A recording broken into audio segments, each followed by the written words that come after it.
Assalamualaikum warahmatullahi wabarakatuh. Nama saya Bramantya Widikdorono Puspito. Saya dari Universitas Muhammadiyah Malang, Fakultas Ilmu Hukum.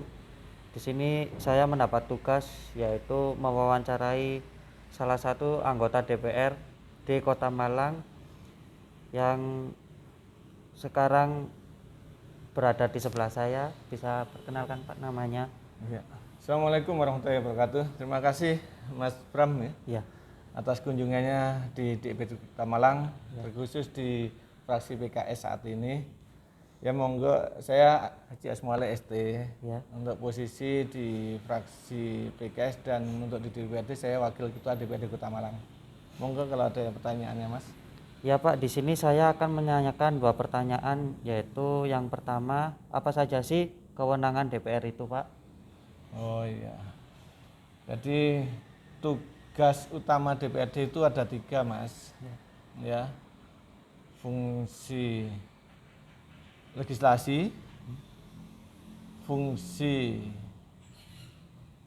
budgeting Ya. atau anggaran, kemudian yang ketiga fungsi pengawasan. Nah, ketiga fungsi ini itu memang dibutuhkan untuk proses yang ada di Kota Malang. Karena apa? Karena tindakan-tindakan yang dilakukan oleh pemerintah Malang itu harus memiliki dasar hukum. Maka kita telurkan di legislasi itu perda-perda yang bisa berlaku di Kota Malang, sehingga pemerintah dalam menjalankan tugasnya ada payung hukumnya. Jadi tidak serta-merta melakukan tindakan, tapi ada payung hukum yang mana itu diterbitkan atau dilaksanakan antara pemerintah dan DPRD Kota Malang untuk membuat perundang-undangan atau peraturan daerah yang ada di Kota Malang. Nah, ini tugas legislasi. Kemudian tugas penganggaran. Tugas penganggaran ini kita setiap tahun itu melakukan penganggaran untuk tahun berikutnya, sehingga penggunaan dana oleh pemerintah ini ya itu diketahui rakyat melalui wakilnya, karena kita dipilih oleh masyarakat untuk mewakili masyarakat dalam memantau pergerakan pemerintah Kota Malang. Nah, ini pendanaan ini harus lewat dengan kita untuk sinkronisasi apa saja yang dikerjakan pemerintah tahun berikutnya, sehingga dengan demikian diharapkan antara yang dilakukan pemerintah dengan yang ada di dalam masyarakat, keinginan masyarakat itu bisa ketemu di situ untuk proses untuk apa dana-dana yang di Kota Malang ini dibiayakan. Kemudian yang ketiga fungsi pengawasan. Fungsi pengawasan itu kita sudah sepakat dengan pemerintah terhadap beberapa hal ya, mengenai budgeting maupun mengenai perda-perda yang sudah diterbitkan. Nah, sejauh mana pemerintah itu melaksanakan apa yang sudah kita sepakati baik perda maupun penganggaran, sehingga disitulah kita mengawasi di fungsi kebijakan. Benar nggak kalau kemarin kita sudah sepakat dengan kebijakan A itu dilaksanakan sesuai dengan kebijakan A? Kalau enggak, nanti kita pasti ada teguran dan lain sebagainya kepada pemerintah. Itu Mas. Baik Pak. Yang kedua, apa sih instrumen pemerintah atau sarana untuk melaksanakan dari tugas DPR itu? Oh iya. Jadi di dalam melaksanakan 3 hal tadi, DPRD Kota Malang membentuk badan-badan dan komisi. Ada namanya Badan Anggaran. Ya. Itu melakukan kinerja analisa penganggaran yang dilakukan pemerintah. Sebelumnya ada unsur pimpinan. Ya, pimpinan termasuk juga badan. Itu ada 4 orang. Ketua, wakil ketua 1, wakil ketua 2, wakil ketua 3. Kebetulan saya sekarang berada di posisi wakil ketua 2. Ini fungsi pimpinan yang mana setiap tahun anggaran itu akan ditandatangani oleh wali kota dan pimpinan DPRD, termasuk saya ikut tantangan di dalam penganggaran yang ada di Kota Malang.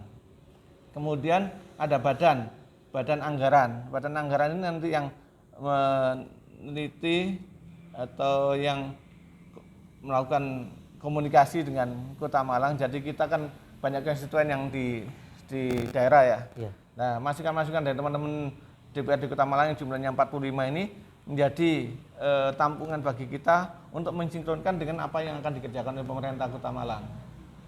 Ya, sehingga nanti kita mendapatkan proses pembangunan Kota Malang ini sesuai dengan harapan masyarakat. Ya, itu fungsi badan anggaran. Kemudian juga kita ada fungsi badan musyawarah.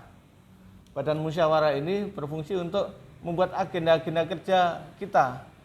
Jadi agenda-agenda kerja DPRD itu juga juga tertata. Ini juga masuk dalam klausul kinerja DPRD, sehingga itu disusun oleh badan musyawarah. Kita musyawarahkan dulu, misalnya kita di tahun ini mau seperti apa yang mau sedang kita kerjakan, agenda-agendanya apa, itu disusun di BAMUS, badan musyawarah. Efisiensi kinerja dan sebagainya itu disusun di BAMUS. Kemudian ada komisi, satu lagi badan BK itu mengurusi kalau ada masalah-masalah di anggota dewan itu masuknya ke BK, Badan Kehormatan. Kita masih ada Badan Kehormatan yang mana fungsinya ya sebagai pengawasan internal, ya internal itu di Badan. Kemudian ada 4 komisi. Ada 4 komisi, itu ada komisi A, itu mendampingi masa pemerintahan, ya, termasuk dispenduk, perizinan, komunikasi dengan jajaran samping kayak kejaksaan, kepolisian, Kodim. Itu biasanya kita ada di komisi A ini untuk melaksanakan memantau dan melaksanakan tugas-tugas di pemerintahan. Kemudian ada komisi B. Komisi B ini berfungsi untuk bidang ekonomi. Jadi pendapatan di Kota Malang ini misalnya perkiraan sekian, itu komisi B mencari celah-celah sebenarnya berapa sih peluang pemerintah Kota Malang mendapatkan PAD.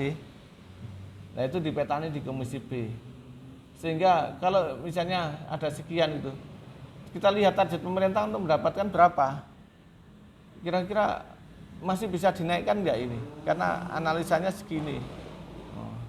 Nah, ini bargaining kita dengan pemerintah seperti itu, sehingga kita maksimalkan, kita dorong agar pemerintah maksimal dalam pemberdayaan aparat yang ada di Dinas Pendapatan. Ya. Kemudian yang ketiga itu komisi C. Komisi C itu bidang pembangunan, Dinas lingkungan hidup, kemudian PUPR, terus Dishub. Itu ada di komisi B. Pokoknya masa-masa pembangunan ini dianalisa, kalau ada masalah aduan masyarakat dan sebagainya ini tentang pembangunan di Kota Malang itu di komisi C. Misalnya ada bangunan yang itu mengganggu masyarakat sekitar, itu biasanya mengadunya ke komisi C. Ya, kita arahkan komisi C untuk menganalisa yang agar masyarakat Kota Malang mendapatkan kenyamanan pada saat investor melakukan pembangunan di Kota Malang, sehingga sama-sama bagus investor itu bisa tumbuh investasi di Kota Malang, masyarakat tetap nyaman dalam mendapatkan hak-haknya. Itu komisi C di bidang pembangunan. Kemudian juga ada komisi D di bidang pendidikan dan sosial. Ya, itu komisi D itu nanti yang nangani sekolah, kemudian dinas sosial, rumah sakit, itu ada di komisi D. Itu alat kelengkapan dewan yang ada di kita untuk mengawal 3 fungsi pokok kita yang tadi. Itu, Mas. Ya. Baik Bapak, terima kasih telah menjawab 2 pertanyaan saya, dan saya izin mau pamit, ada kurang lebihnya saya mohon maaf. Wassalamualaikum warahmatullahi wabarakatuh. Waalaikumsalam warahmatullahi wabarakatuh.